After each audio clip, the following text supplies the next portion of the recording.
Bismillahirrahmanirrahim. Alhamdulillahirabbil alamin. Allahumma shalli wa sallim wa barik ala sayyidina Muhammad. Sujud adalah satu ibadah yang disyariatkan. Di dalam syariat Islam ada 4 macam jenis sujud, yaitu sujud yang di dalam sholat, yang di luar sholat.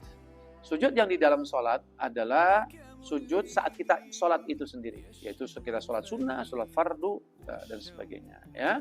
Yang kedua, sujud syahwi, karena kita melakukan kesalahan yaitu lupa untuk melakukan sunnah abad ataupun hal-hal lain yang disunahkan untuk sujud syahwi.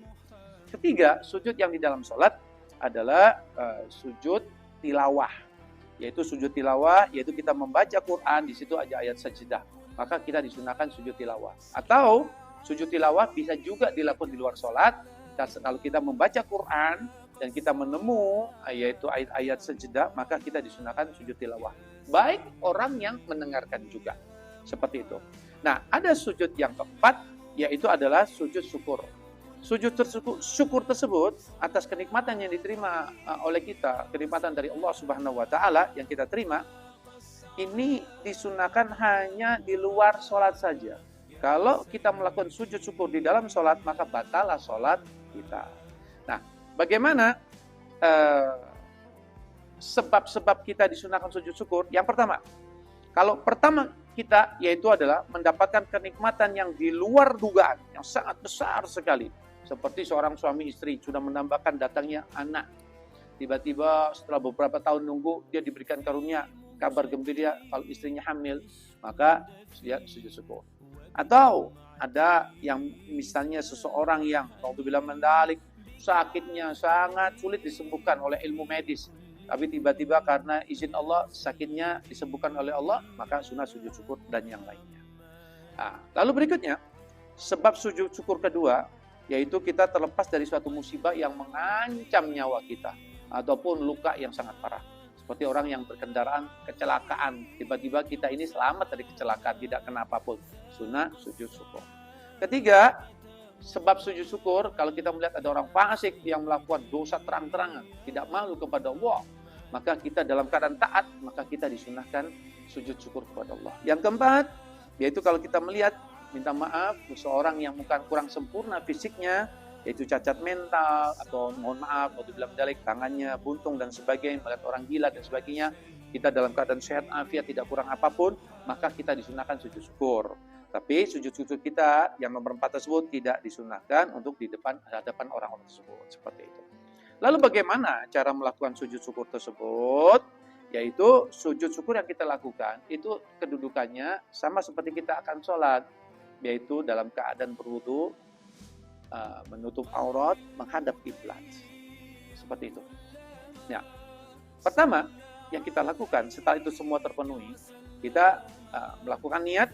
Setelah meniat melakukan sujud syukur, nawaitu sujud syukur lillahi ta'ala. Saya niat melakukan sujud syukur karena Allah Ta'ala. Kita melakukan takbir atau ihram, lalu melaksanakan sujud 1 kali. Dalam sujud itu yang rukunnya tuma'ninah, sukutun badal harokah. Kita diam walaupun tidak membaca apa-apa. Kita diam selama seolah kita membaca satu bacaan tasbih, maka itu sudah sah. Setelah itu kita takbir, kita duduk, setelah bangun dari sholat sujud, lalu mengucapkan salam. Assalamualaikum warahmatullahi wabarakatuh. Assalamualaikum warahmatullahi wabarakatuh. Selesai. Seperti itu. Nah, mengapa syariat mengatur kita melakukan sujud syukur tersebut? Karena tidak lain, tidak bukan. Karena di kitab suci Al-Quran, Allah mengingatkan kepada kita, yaitu, la in sakartum la azidannakum. Kalau kita ini bersyukur kepada Allah, niscaya Allah berjanji, maka kita akan ditambah kenikmatan kita oleh Allah Subhanahu wa taala. Bisa ditambah secara zahir, kenikmatan kita lebih dari apa yang kita dapat, atau keberkahan yang ditambahkan daripada kenikmatan kita yang diberikan oleh Allah Subhanahu wa taala dan lain sebagainya. Yang kedua, kalau dalam syukur tersebut kita begitu sujud kita melafazkan doa, begitu kita takbir Allahu Akbar, maka dalam sujud syukur tersebut kita mengucapkan alhamdulillahilladzi afani mimmabtalahu bihi wa faddalani ala katsirin mimman khalaqa tafdila.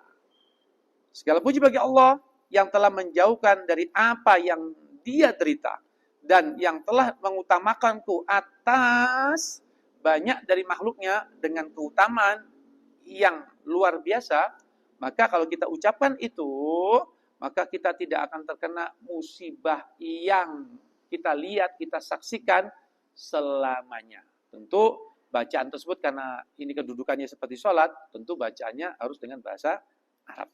Nah, paling tidak dari sujud syukur tersebut kita mendapatkan keutamaan tersebut yang sangat luar biasa. Nah, perlu yang kita cermati, yaitu jangan sampai kita melakukan sujud syukur di luar syariat yang sudah ditentukan. Mungkin mohon maaf, kita sering menyaksikan ada orang atlet yang misalnya dia menang satu kejuaraan. Begitu menang, menggolkan bola ke gawang, dia lari, dia melakukan sujud. Maka kita pertanyakan, kalau dia niatnya melakukan sujud syukur, apakah syaratnya sudah terpenuhi? Apakah saat dia sujud syukur tersebut dalam keadaan berwudu, dalam keadaan menutup aurat, dalam keadaan yaitu menghadap kiblat? Itu pertanyaannya. Seperti itu. Dan kita juga terkadang melihat orang yang sudah berpergian pulang ya haji sangat baik sekali, begitu sampai di airport maka dia langsung sujud, yang tentunya sujud syukur. Tapi pertanyaannya, apakah syaratnya sudah terpenuhi? Yaitu dalam keadaan berwudu, menutup aurat, menghadap kiblat. Nah, maka dari itu, mari kita melakukan perbaikan-perbaikan untuk bersyukur kepada Allah dalam bentuk sujud syukur tersebut dengan memenuhi syarat-syarat syukur tersebut. Sehingga kita mendapatkan keistimewaan yang luar biasa di sisi Allah. Kita akan ditambah kenikmatannya oleh Allah, tambah keberkahannya. Dan kalau sujud syukur itu berkaitan dengan musibah, maka kita dengan membaca doa tersebut, maka kita dijauhkan dari musibah tersebut selamanya. Wallahu a'lam. Subhanakallahumma wa bihamdika asyhadu an la ilaha illa anta astaghfiruka wa atubu ilaik. Assalamualaikum warahmatullahi wabarakatuh.